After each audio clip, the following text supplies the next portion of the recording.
Assalamu alaikum. Today we are discussing mode.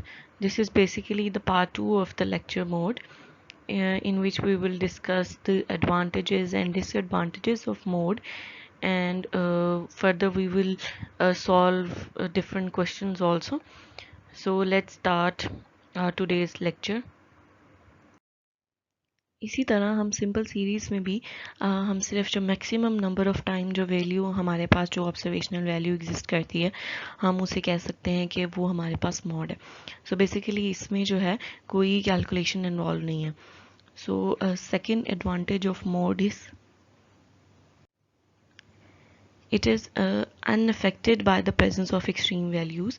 क्योंकि हम जब मोड कैलकुलेट करते हैं तो उसमें हम डाटा को जो है अरेंज करते हैं.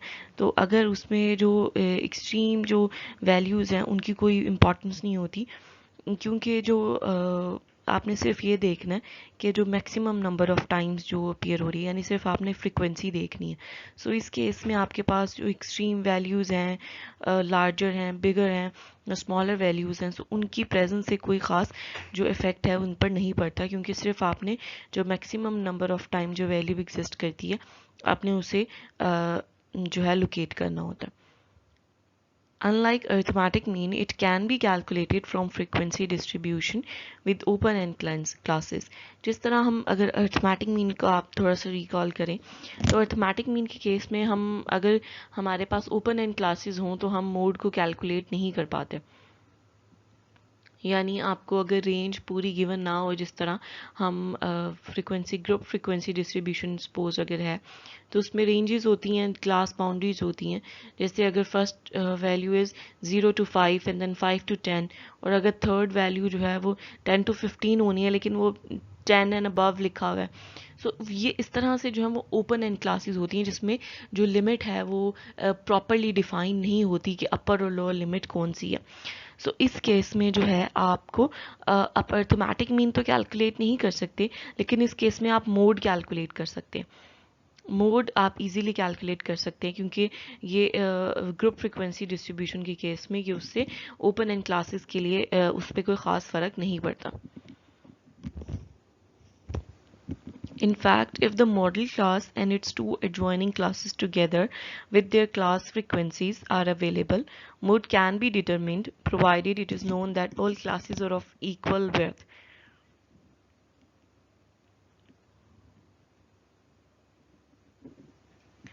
अगर इसी तरह जो है उन्होंने कहा है कि अगर मॉडल क्लास है, यानी जो हमारे पास मोड जिस क्लास में एग्जिस्ट करता है, अगर हम मॉडल क्लास और उसकी जो एडजॉइनिंग क्लासेस हैं उनको एक दूसरे के साथ ज्वाइन कर दें और उनकी जो फ्रिक्वेंसीज हैं उन्हें भी आप इकट्ठा कर दें, तो मोड जो है फिर भी कैलकुलेट किया जा सकता है.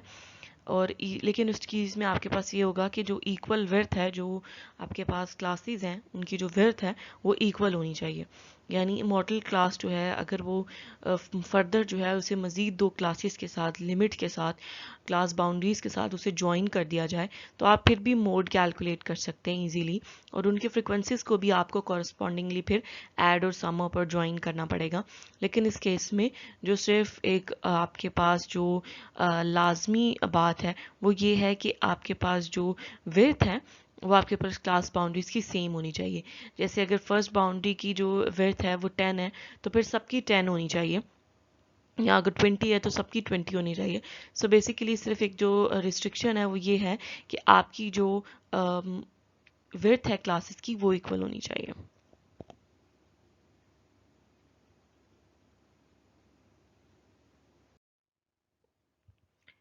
Next are disadvantages of mode. First disadvantage of mode is mode has no significance unless a large number of observations is available. यानी जिस तरह अगर आप देखें कि जिस तरह हम क्वेश्चन सॉल्व करते हैं उसमें अगर कोई 5 to 6 10 एग्जाम्पल हैं, वैल्यूज़ हैं, ऑब्जर्वेशनल वैल्यूज़ हैं, 15 हैं, तो उनकी कोई ख़ास इंपॉर्टेंस नहीं होती, यानी वो इतना सिग्निफिकेंट आपके पास रिजल्ट नहीं होता. लेकिन अगर आपके पास जो है एक लार्ज नंबर ऑफ वैल्यूज़ हैं, जैसे 50 60 100, तो इस केस में जो है आप रिजल्ट्स पर उन पे उनकी सेंट्रल टेंडेंसी निकालने के लिए आप उन पर रिलाई कर सकते हैं. सो जो मोड है आपके पास उसकी इंपॉर्टेंस कब है, वो कब सिग्निफिकेंट है, जब आपके पास लार्ज नंबर ऑफ ऑब्जर्वेशन, अगर सिर्फ 5 to 6 10 ऑब्जर्वेशन प्रेजेंट है तो शायद ये इतना इफेक्टिव ना हो।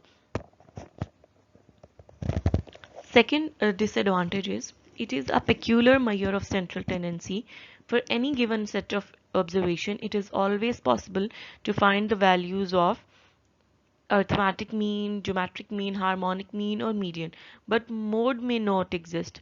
When all values occur with equal frequency, there is no mode. अब इन्होंने कहा है कि जो सेंट्रल टेंडेंसी मेजर करने के लिए जो मोड है वो एक पेक्यूलर तरीका है, वो एक स्पेशल एक प्रोसेस है।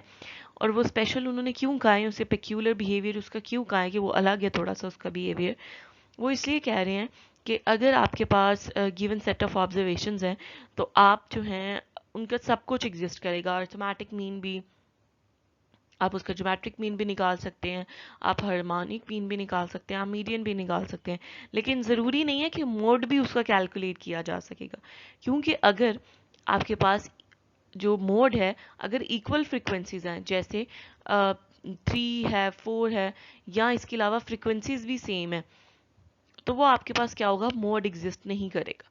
तो इस केस में जब आपके पास फ्रिक्वेंसीज इक्वल हो, फ्रिक्वेंसी डिफरेंट ना हो, तो आप मोड जो है उसे कैलकुलेट नहीं कर पाते। तो ज़रूरी नहीं है कि जो सेट ऑफ ऑब्जर्वेशन है उनका आप बाकी सब कुछ कैलकुलेट कर सकते हैं, लेकिन हो सकता है उसका मोड ना हो, कि आप एक सेट ऑफ डाटा है, आपको कहा गया इसका सब कुछ कैलकुलेट करें, आपने arithmetic mean, geometric mean, harmonic mean और मीडियन भी कैलकुलेट कर लिया, लेकिन ज़रूरी नहीं है कि उसका मोड भी एग्जिस्ट करे, और उसकी रीज़न बता दी गई है। On the other hand, if two or more values have the same maximum frequency, there is more than one mode. A distribution is called unimodal, bimodal or multimodal when it has two or more than two modes.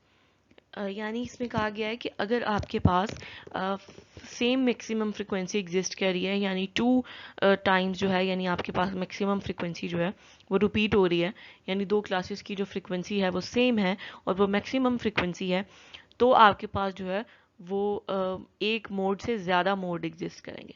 सो इस case में आपके पास क्या होगा कि आप उस distribution को, अगर किसी का एक मोड है तो आप उसे यूनी मॉडल डिस्ट्रीब्यूशन कहेंगे, अगर आपने 2 मोड कैलकुलेट किए हैं तो वो बाय मॉडल होगा, और अगर इसी तरह उसके कोई मल्टीपल मोड्स जो हैं वो कैलकुलेट हुए हैं कि उसके मोर देन 2 मोड्स हैं, तो आप उससे मल्टी मॉडल भी कह सकते हैं।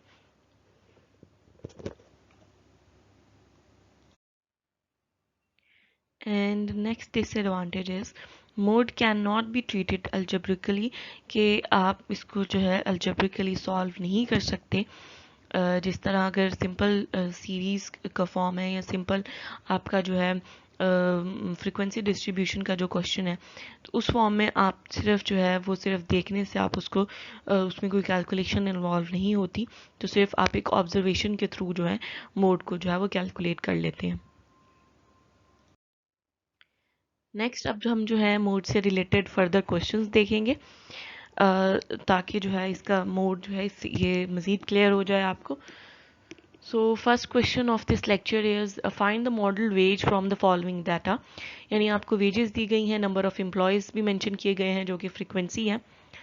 सो अगर आप इन वेजेस को देखें तो ये आपको जो गिवन है क्लास बाउंड्रीज, क्लास लिमिट्स, वो 50 to 59, 60 to 69, 70 to 79 and so on, इस तरह आपको गिवन है। तो अगर आप गौर करें तो आपकी जो 59 एंड 60 यानी इनकी जो फर्स्ट क्लास की जो आपके पास अपर बाउंड्री है और जो सेकंड क्लास की लोअर बाउंड्री है वो आपके पास सेम नहीं है। तो हमें ऑब्वियसली इस केस में हमें सेम चाहिए होती हैं कि आपके पास जो क्लास लिमिट्स हैं वो क्लास बाउंड्रीज की फॉर्म में होनी चाहिए, यानी जो आपके पास फर्स्ट क्लास की अपर बाउंड्री है उसे सेकंड क्लास की लोअर बाउंड्री के साथ उसे मैच करना चाहिए। तो उसके लिए हम क्या करते हैं कि हम जो लोअर बाउंड्री होती है उसमें से 0.5 माइनस करते हैं और अपर बाउंड्री में हम 0.5 ऐड करते हैं, ताकि सिमिलर वैल्यूज़ जो हैं अचीव की जा सकें। सो सबसे पहले तो हम वेजेस जो हैं उसका कॉलम बना रहे हैं, और next column is of class boundaries, ताकि जिसमें हम जो सिमिलर वैल्यूज़ हैं, ताकि वो जो 0.5 हमने सब्ट्रैक्ट और ऐड करना है जिससे हमारी जो लिमिट्स हैं वो सेम हो जाए, हमें वो रूल अप्लाई करना है। तो इस तरह हमने 50 में से 0.5 अगर हम माइनस करेंगे, so first lower limit will be 49.5 and 59 में अगर हम 0.5 ऐड करेंगे, सो 59.5 will be first upper boundary. क्योंकि ये जो टर्म्स हैं, ये जो मेथड है, ये हम बहुत दफ़ा पढ़ चुके हैं, तो ये आपको जो है ऑलरेडी काफ़ी दफ़ा एक्सप्लेन किया जा चुका है।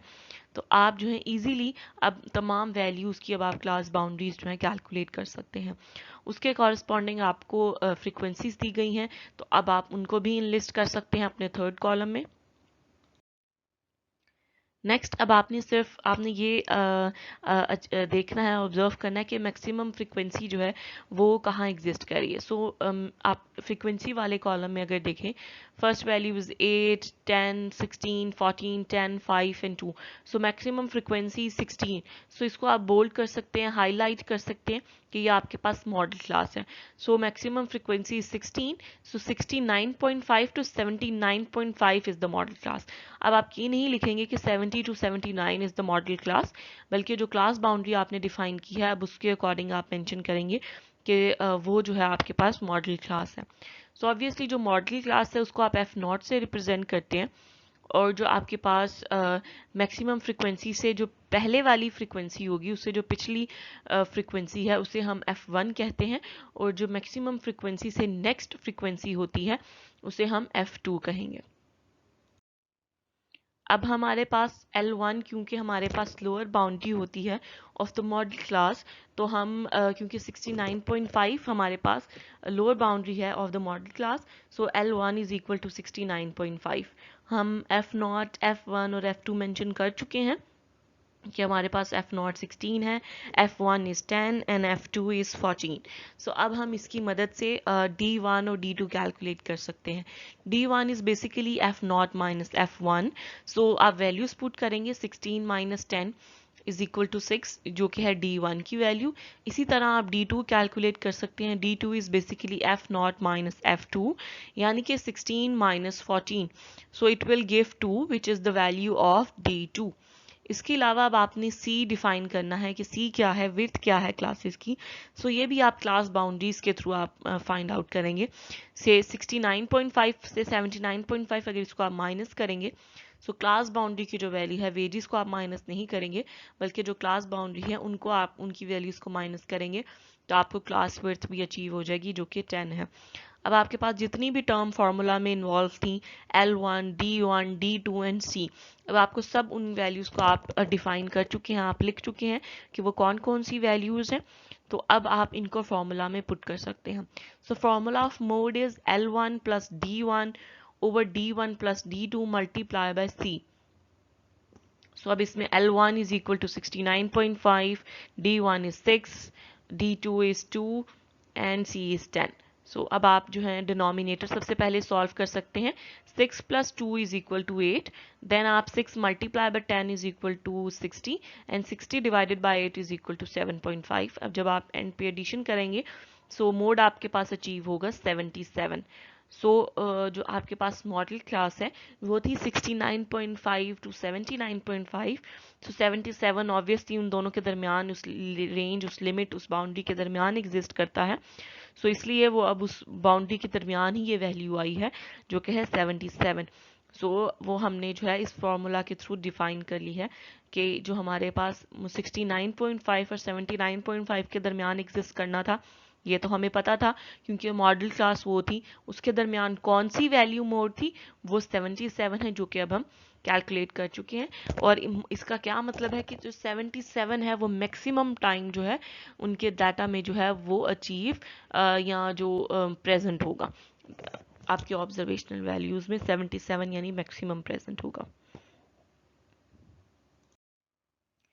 नेक्स्ट इसी तरह जो है हम सेकंड क्वेश्चन है, इससे भी हम मोड कैलकुलेट करना है। वैल्यूज आपको गिवन है, फ्रीक्वेंसीज गिवन है। सो इस केस में क्योंकि आप अगर देखेंगे क्लास बाउंड्रीज ही गिवन है 10 टू 30, 30 टू 50, यानी जो आपके पास फर्स्ट क्लास है उसकी अपर बाउंड्री जो है सेकंड क्लास की लोअर बाउंड्री है। सो आपने सबसे पहले ये इंस्पेक्ट करना होता है कि सेम जो है आपके पास मोड के केस में कि सेम ये जो अपर बाउंड्री और लोअर बाउंड्री का कॉन्सेप्ट है ये सेम हो। अगर सेम ना हो तो फिर आप उसे सेम करते हैं, वही 0.5 माइनस एंड 0.5 प्लस का रूल्स है जो कि हम बहुत दफ़ा पढ़ चुके हैं। सो इस केस में अब जो फर्स्ट आपके पास स्टेप है कि आप वैल्यूज़ को इनलिस्ट करें और फ्रिक्वेंसी को पॉइंट आउट करें जो कि मैक्सिमम फ्रिक्वेंसी है। सो वैल्यूज़ लिखने के बाद और फ्रिक्वेंसीज भी लिखने के बाद अब आपने पॉइंट आउट किया कि आपके पास जो 42 है वो हमारे पास मैक्सिमम फ्रिक्वेंसी है जिसे कि आपने F0 का नाम दिया है and 50 to 70 is the model class. F1 क्योंकि हमारे पास जो मैक्सिमम फ्रिक्वेंसी है उससे पिछली वाली इमीडिएट जो लास्ट वैल्यू होती है वो कहलाती है F1। So F15 is F1 and maximum frequency से जो इमीडिएट नेक्स्ट वैल्यू होती है उसे हम कहते हैं वो है F2। So 30 is F2। इसी तरह अब हम सी विर्थ भी देख सकते हैं कि विर्थ क्या है जब आप 70 माइनस 50 करेंगे या 50 माइनस 30 करें, क्योंकि मोड में इक्वल अगर विर्थ होंगी तो ही आप कैलकुलेट कर सकते हैं। सो आप देखेंगे कि सबकी विर्थ सेम होगी। So C is equal to 20 and L1 is the boundary lower limit of the class boundary जो कि मॉडल क्लास की है। सो 50 टू 70 में से जो लोअर बाउंड्री है which is 50, so 50 is L1। अब आपके पास क्योंकि F0, F1 एंड F2 आप डिफाइन कर चुके हैं, पॉइंट आउट कर चुके हैं, तो अब आप इनकी मदद से D1 एंड D2 कैलकुलेट कर सकते हैं। So 42 minus 15 is equal to 27 and which is D1 and D2 is equal to 42 minus 30 is equal to 12। So D1 and D2 भी हम पॉइंट आउट कर चुके हैं, लिख चुके हैं, फाइंड आउट कर चुके हैं। सो नेक्स्ट अब फॉर्मूला में सिर्फ आपने जो वैल्यूज हैं वो आपने पुट करनी है। So obviously model class is 50 to 70, तो इनके दरमियान ही कोई आपके पास आंसर आएगा जो कि मोड का होगा, जो कि maximum number of time data में जो है वो एग्जिस्ट करता होगा। ओके सब वैल्यूज़ आपने लिख दी हैं, आप फार्मूलाज में उनको पुट कर दें। सबसे पहले आप डिनोमिनेटर सॉल्व करेंगे, 27 प्लस 12 इज इक्वल टू 29। फिर इन तीनों टर्म्स को मल्टीप्लाई एंड डिवाइड करके आप देखेंगे कि जो आपके पास वैल्यू आएगी वो होगी 13.84। देन आप इन दोनों वैल्यूज़ को प्लस कर सकते हैं। 50 plus 13.84 will give 63.84 which is mode, और ऑब्वियसली ये एग्जिस्ट करता है 50 एंड 70 के दरमियान 63। सो ऑब्वियसली हमारे पास मॉडल क्लास के दरमियान ही ये वैल्यू आई है। अगर कभी ऐसा हो कि मॉडल क्लास आपकी 50 टू 70 है लेकिन आपकी जो वैल्यू आ रही है वो 72 आ रही है सपोज मोड की, तो आपकी कैलकुलेशन में जो है वो कोई ना कोई मिस्टेक होगी जिसकी वजह से ये जो एरर होगा वो आया होगा। सो आपने हमेशा ये भी मेक श्योर करना है कि आपका जो मोड का आंसर है वो मॉडल क्लास के सेंटर में ही आना चाहिए या दरमियान में, या कहीं भी जो है उसकी वैल्यू जो है उस मॉडल क्लास में ही एग्जिस्ट करनी चाहिए। सो ये एक आम सा एक रूल ही है, कॉमन सी बात है, क्योंकि वो मॉडल क्लास है तो उसी में एग्जिस्ट करना चाहिए। और क्योंकि मॉड में इंपॉर्टेंट है कि इक्वल विड्थ होनी चाहिए, तो ये भी हो सकता है कि आपको एक क्वेश्चन इस तरह का दिया गया हो जिसमें विड्थ ही सेम ना हो और आपको कहा जाए कि मोड कैलकुलेट करें। सो फिर उस केस में आप खुद देखना होगा कि क्योंकि इक्वल विड्थ नहीं है सी, फिर आप नहीं लिख सकते, तो आपको फिर लिखना होगा, आपको वहां पर मेंशन करना होगा कि as width of class is not equal, तो हम इसको मोड को कैलकुलेट नहीं कर सकते। So it can not be calculated. So जब इस तरह का क्वेश्चन आएगा कि आपने इक्वल विड्थ आपने खुद देखनी होती है कि क्वेश्चन आया है, आप उसकी क्लास बाउंड्रीज चेक करें कि वो इक्वल है नहीं है, वो सिमिलर है नहीं है, और उसके अलावा आपने ये भी देखना होता है कि आपकी जो विड्थ है वो सेम है या नहीं है। सो ये सब चीज़ें देखने के बाद ही आप जो है क्वेश्चन सॉल्व कर सकते हैं, ये पूरा जो अप्लाई हो सकता है। और थर्ड पॉइंट इज कि अगर आपके पास दो दफ़ा जो है फ्रीक्वेंसी अचीव हो रही है, जैसे इस केस में जो मैक्सिमम फ्रीक्वेंसी वो 42 है, अगर 42 टू टाइम्स अपीयर हो रही होती तो फिर भी आप मॉड अप्लाई नहीं कर सकते। तो अगर आपको क्वेश्चन दिया गया है और उसमें दो दफ़ा मैक्सिमम फ्रीक्वेंसी आ रही है तो आपको कहा गया कि मोड कैलकुलेट करें, सो आप फिर लिखेंगे, मेंशन करेंगे कि इसका मोड जो है वो अप्लाई नहीं किया जा सकता क्योंकि मैक्सिमम 2 टाइम्स आई है फ्रीक्वेंसी, तो फॉर्मूला जो है वो इनएप्लीकेबल हो जाता है। तो आपने रीजन के साथ ये लिखना है कि क्यों कोई क्वेश्चन सॉल्व नहीं हो सकता। सो ये भी जो है आपको मेंशन, अगर आपको आ जाता है, सो ये ट्रिकी क्वेश्चन होगा कि आपने खुद उसको जज करना है कि उसका मोड कैलकुलेट भी किया जा सकता है या नहीं। तो सबसे पहले तो आपने ये देखना है कि उसको कैलकुलेट किया जा सकता है या नहीं, वो सब रूल्स को फॉलो कर रहा है डाटा या नहीं, फिर उसके बाद आप उसे कैलकुलेट कर सकते हैं। Question number 3 is mean is equal to 24.6 and mode is equal to 26.1. Find the value of the median using the empirical relationship between the three. यानी आपको अब इस क्वेश्चन में मीन गिवन है एंड मोड भी गिवन है और आपको मीडियन कैलकुलेट करना है और वो कैलकुलेट आपने करना है वही एम्पिरिकल रिलेशनशिप जो कि हमने पार्ट 1 ऑफ मोड लेक्चर में भी हमने डिस्कस किया है। उसमें अगर इस क्वेश्चन से उसको कंपेयर करें तो जो डिफरेंस था वो सिर्फ ये था कि उसमें आपको मोड फाइंड आउट करना था और आपको मीडियन और मीन गिवन थे, लेकिन इस क्वेश्चन में आपको मीडियन कैलकुलेट करना है, mean and mode are given. So basically सिर्फ इसमें जो है फॉर्मूला सेम है, लेकिन मैं सिर्फ ये क्वेश्चन आपको अभी करवाने का मकसद यही है कि अगर आपको ज़रूरी नहीं है कि आपको हमेशा ये इम्पेरिकल फार्मूला कैलकुलेट अगर करने के लिए आएगा तो इसमें आपको हमेशा मोड कैलकुलेट करना होगा। मे बी आपको मीडियन कैलकुलेट करने के लिए दिया जाए या मीन कैलकुलेट करने के लिए दिया जाए। सो ये जो फार्मूला है जो कि मीन, मीडियन एंड मोड का रिलेशनशिप शो करवाता है, वो फार्मूला आप यूज़ कर सकते हैं। तीनों में से कोई भी वैल्यू अगर अननोन हो तो आप उसकी वैल्यू जो है आप बाकी दो वैल्यूज़ जो आपको नोन होंगी उसकी मदद से, उसकी हेल्प से आप कैलकुलेट कर सकते हैं। तो इसका सोल्यूशन देखते हैं। सबसे पहले तो आप डाटा को लिस्ट डाउन कर सकते हैं। आपको मीन गिवन है, मोड गिवन है एंड मीडियन आपने फाइंड आउट करना। नेक्स्ट अगर आप फॉर्मूला जो है उसे लिखें जो कि है हमारे पास mean minus mode is equal to 3 bracket mean minus median bracket close. अब सिर्फ ये फार्मूला जो है इसमें जब आप वैल्यूज पुट करेंगे, उसकी कैलकुलेशन करेंगे, तो जो पार्ट 1 में हमने इस लेक्चर के जो क्वेश्चन सॉल्व किया था तो उससे कैलकुलेशन जो है वो थोड़ी सी डिफरेंट होगी। ज़्यादा डिफरेंट नहीं है क्योंकि सिर्फ मेजर सिर्फ माइनस एंड प्लस और मल्टीप्लिकेशन इसी का डिफरेंस है। तो बेसिक जो कॉन्सेप्ट है वो वही है कि आपने फार्मूलाज में वैल्यू पुट करनी है जो कि नॉन वैल्यूज़ हैं, और तीसरी जो कि अननोन वैल्यू होगी आप उसको फाइंड आउट कर सकते हैं। ओके, सो नेक्स्ट आप फार्मूला में वैल्यूज पुट कर सकते हैं। मीन की जगह आप 24.6 लिखेंगे, मोड इज 26.1 एंड मीडियन आपने कैलकुलेट करना है इसलिए उसे आप एज इट इज़ लिख रहे हैं। नेक्स्ट जब आप सॉल्व करेंगे जो आपके पास लेफ्ट हैंड साइड है 24.6 माइनस 26.1 विल गिव माइनस 1.5, क्योंकि जो 26.1 है वो बड़ी वैल्यू है और उसके साथ नेगेटिव है, तो इसलिए जब आप इसको माइनस करते हैं तो जो 1.5 है उसके साथ माइनस साइन आप लगाएंगे। ओके, सो राइट हैंड साइड पे अब ये जो आपके पास 3 है वो जो ब्रैकेट में दोनों वैल्यूज हैं उनके साथ, दोनों वैल्यूज के साथ मल्टीप्लाई होगा, यानी 3 24.6 से भी मल्टीप्लाई हो रहा है एंड 3 मीडियन की जो वैल्यू है उससे भी मल्टीप्लाई हो रहा है। सो 24.6 के जब 3 को मल्टीप्लाई करेंगे तो it will be equal to 73.8। Next minus, अब क्योंकि 3 को आपने मीडियन से भी मल्टीप्लाई करना है, मीडियन की भी वैल्यू अननोन है, तो हम उसे 3 ब्रैकेट मीडियन से शो करें ताकि ये ब्रैकेट जो है वो मल्टीप्लिकेशन को ही शो कर रही है कि ये जो 3 है ये बेसिकली मीडियन के साथ मल्टीप्लाई हो रहा है।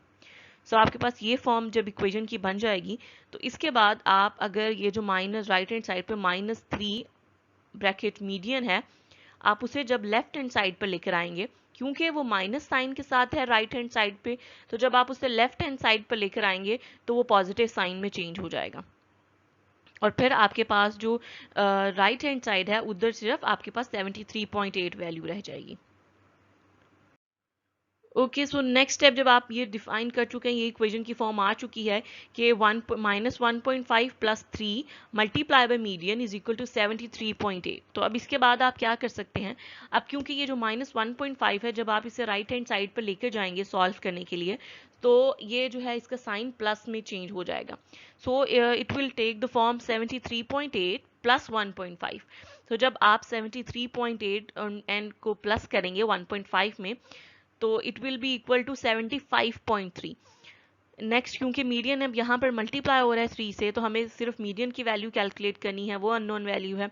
सो हम 3 इधर मल्टीप्लाई हो रहा है तो आप राइट हैंड साइड पे जब उसे लेकर जाएंगे तो वो डिवाइड हो जाएगा 75.3 से। So 75.3 divided by 3 is equal to 25.1 which is median. So हमारे पास मीडियन की वैल्यू जो है वो 25.1 आ गई है। सो इस तरह आपको अगर मोड गिवन हो और मीन गिवन हो तो आप मीडियन कैलकुलेट कर सकते हैं। सो इस फॉर्मूला को जो है आप कोई भी अगर आपको अननोन वैल्यू तीनों में से गिवन हो तो आप जो दो वैल्यू जो नोन है उनकी मदद से अननोन वैल्यू आप फाइंड आउट कर सकते हैं।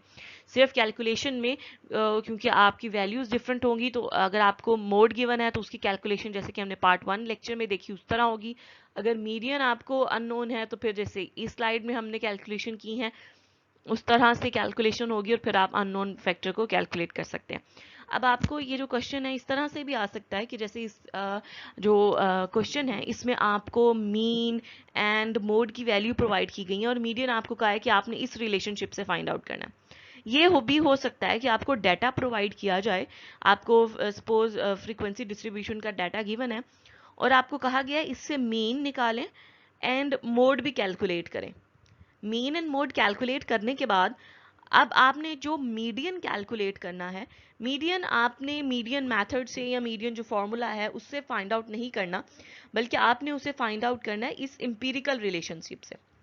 यानी अगर आपके पास मीन एंड मीडियन जो है वो आपके पास आपको कहा जाए कि प्रॉपर जो उसका मीन एंड मीडियन कैलकुलेट करने का मेथड है आप उस मेथड को फॉलो करें जो कि हम रेलिवेंट उनके टॉपिक्स में पढ़ चुके हैं। और आपने जो मीडियन जो आपने कैलकुलेट करना है वो आपने ये जो इस स्लाइड में हमने अभी फॉर्मूला डिस्कस किया है तो इस तरह से भी आपको क्वेश्चन आ सकता है। Okay, this is all from today, thank you so much.